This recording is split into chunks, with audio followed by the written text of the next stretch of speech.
You know what sucks the most about being an artist? Improving. Let me explain. Big, long artistic projects are harder than smaller artistic projects that don't take as much time. I don't think that's a very controversial opinion, but I've been wondering a lot recently why that is. Obviously, there are a lot of obvious reasons, you know, the time commitment, the effort commitment, just the fact that you'll be working on it for longer and not other things. But I think the biggest one is that you improve while you do it. I used to think this only applied to writing, but I think the concepts actually carry over to any other form of art you're doing. Let's say you're writing a short story. You're gonna write the short story, maybe it takes a day, maybe it takes a week, you're gonna look over it, you're gonna revise, you're gonna send it off, you're gonna ship it. That's awesome. But when you're looking back at the first paragraph you wrote, you don't feel like you've improved much as a writer by the time you're writing the last paragraph.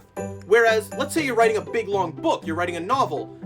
When you're looking back at that first chapter after finishing the 30th, the 40th, the 50th chapter, you've improved a lot in that year it's taken you to write that. And now you're looking at it and going, damn, I could do better. I could redo that part with the skills I've now gained, with the improvement that I've made.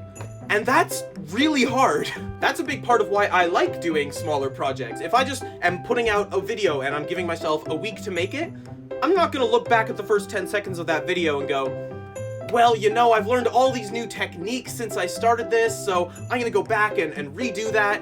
And that's scope creep. That's a huge issue in art, is deciding when it's finished.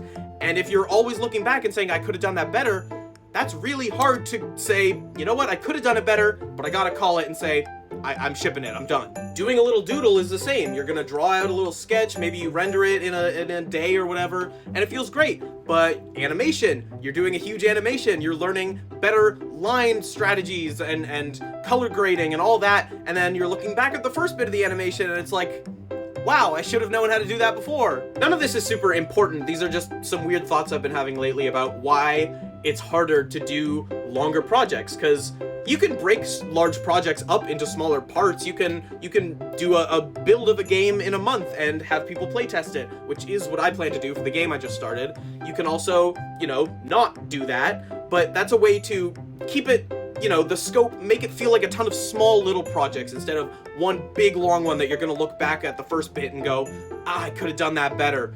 Because you could have. You probably could have. You've probably improved. I don't normally make rambling videos like this. We'll see if I actually end up uploading this, but I don't know. Just some thoughts.